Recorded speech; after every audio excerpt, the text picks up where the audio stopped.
Record গরম, প্রাণঘাতী দাবানল আর ধোঁয়ায় বিপর্যস্ত আমেরিকার পরিস্থিতি প্রতিদিনই আরও জটিল হয়ে উঠছে। প্রশাসন একের পর এক সতর্কবার্তা জারি করলেও স্বস্তির কোনো ইঙ্গিত মিলছে না। ঠিক কোন রাজ্যগুলো সবচেয়ে বেশি ঝুঁকিতে রয়েছে এবং আগামী কয়েকদিনে আবহাওয়া কেমন থাকতে পারে, সেই বিস্তারিত থাকছে প্রতিবেদনে। রেকর্ড ভাঙা গরমে পুড়ছে পুরো আমেরিকা। একই সাথে পশ্চিমাঞ্চলের বনাঞ্চলে ছড়িয়ে পড়েছে স্মরণকালের ভয়াবহতম দাবানল। আবহাওয়া দফতরের তীব্র সতর্কবার্তার মাঝেই ৩৫টি রাজ্যের প্রায় ১৬ কোটি মানুষ এখন চরম আবহাওয়ার মুখোমুখি।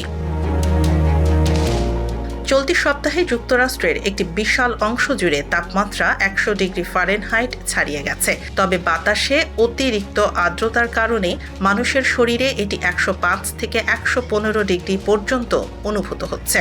শিকাগো, নিউ ইয়র্ক, ওয়াশিংটন এবং বোস্টনের মতো মেগা সিটিগুলোতে জারি করা হয়েছে চরম হিট অ্যালার্ট। হিট স্ট্রোকের ঝুঁকি এড়াতে শিকাগোতে জরুরি ভিত্তিতে বিশেষ কুলিং সেন্টার খোলা হয়েছে।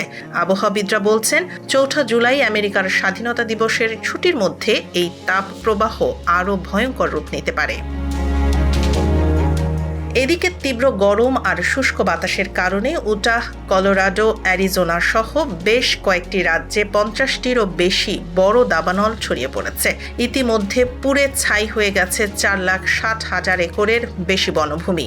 সবচেয়ে বড় বিপর্যয় ঘটেছে কলোরাডো উটাহ সীমান্তে।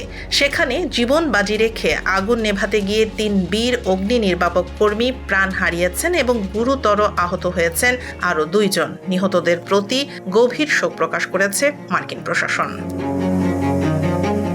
সবচেয়ে ভয়াবহ অবস্থা উটাহর কটনউড ফায়ারে। প্রায় ৯৩,০০০ একর জুড়ে জ্বলতে থাকা এই আগুন এখনও বিন্দু মাত্র নিয়ন্ত্রণে আনা যায়নি। ধোঁয়ার কারণে কলোরাডো সহ আশেপাশের রাজ্যে বায়ুমানের রেড অ্যালার্ট জারি করা হয়েছে।